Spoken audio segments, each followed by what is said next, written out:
You know, you open the doors every day, and you never know what's going to happen. If you treat people right, I've found out that they'll keep coming back. It's where you can bring your children and grandchildren. It's not the tavern of the old days where, you know, it was rough and tumble. This is where you come and enjoy your family. The Hill is known for a lot of things. Great food, a strong sense of community, and oh yeah, bocce. I do believe I'm at the place. How you doing, sir? How you doing, Joe? You know, when did this place really get off the ground? When did it really start going? I mean, it's been a tavern since the early 1900s, but it's always been part of a special place. I remember being a little kid, this was just like the kind of a place where everything happened in the neighborhood. But this is where you can come just relax, hang out, get your shoes dirty with bocce dust, and having fun. When people come in, what's the first thing you want them to experience when they walk in? A cold beer. No. People come in and you can see their face when they sit down. They just go, ah. It's like, this is what I've been looking for. You know, I don't want to stand in line. I don't want to do this. I just want to sit and talk to people, play bocce, and just see what it's like because they don't get it where they live. Joe, your place is renowned for bocce, and never in my life have I played bocce. Now, do you think you can give me a quick course? It's gonna be the first time we've done it without beer in our hands, but we'll try and get it done. You'll be the red team. Okay.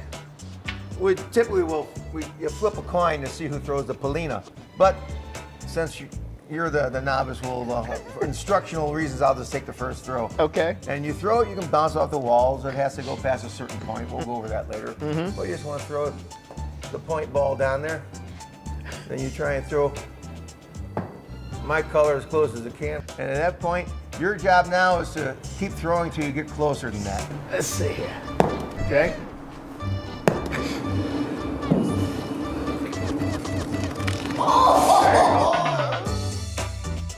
There was actually 7 taverns on the street when I was a child, and now we're the last one. People are amazed.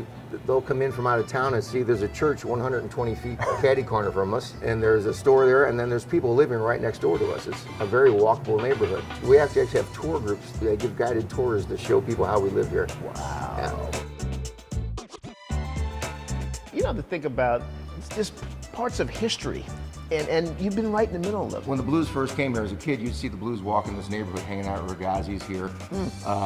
In fact, my father and Noel Picard were best of friends. To win the cup was one thing. For me to actually physically get to have the cup in our tavern here. It was right here, It was Joe. here. We have pictures out in the bocce courts. There's out in the backyard. There's, like I said, there's pictures of me filling it with beer. It's unreal.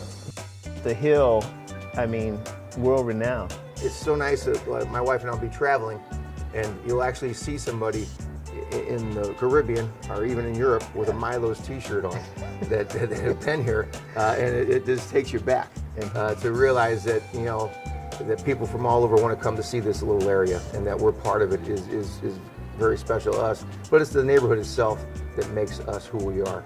This probably wouldn't exist this way, you know, somewhere else. It's just so unique. And one of the only taverns you'll walk in on Friday and see nuns at happy hour.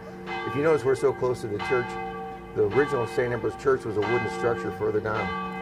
By state law, we're supposed to be almost 400 feet from that, but we're not because the tavern was here first. So wedding parties can't wait to come here and get their picture taken on the bocce courts. You know, the school's right there. The kids will sit out front of the tavern here and feel safe. Or they'll come in and sit down and have a soda, wait for their parents, or their parents are late. Yeah. It's that feeling of community that is just so special here.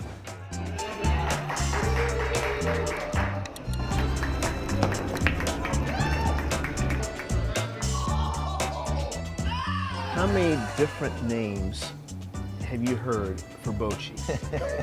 You know, I grew up with it being bocce. And when the people from the East Coast and Chicago come in, it's always bocce. There's many terms of how that happened. The Italian word for kiss is baci, which is B-A-C-I, and bocce is spelled B-O-C-C-E.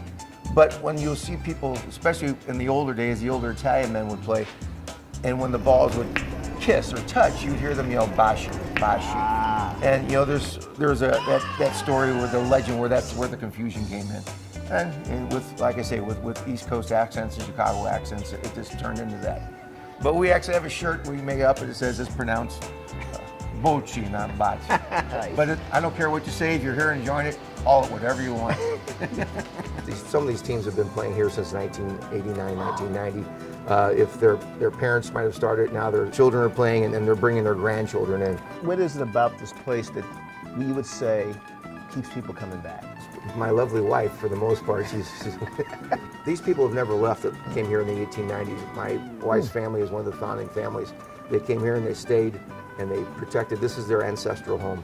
Yeah. And the Italian community throughout the United States is very, very strong, and they feel that and they want to come experience those things. It's part of who we are. This neighborhood has been built on hospitality since the 30s and 40s. We're very, very fortunate to be in the heart of this neighborhood and to experience what we do every day. It's not work when you enjoy it, you know. It's when you can't wait to come to where you're at and make your living that you know you're living a special life.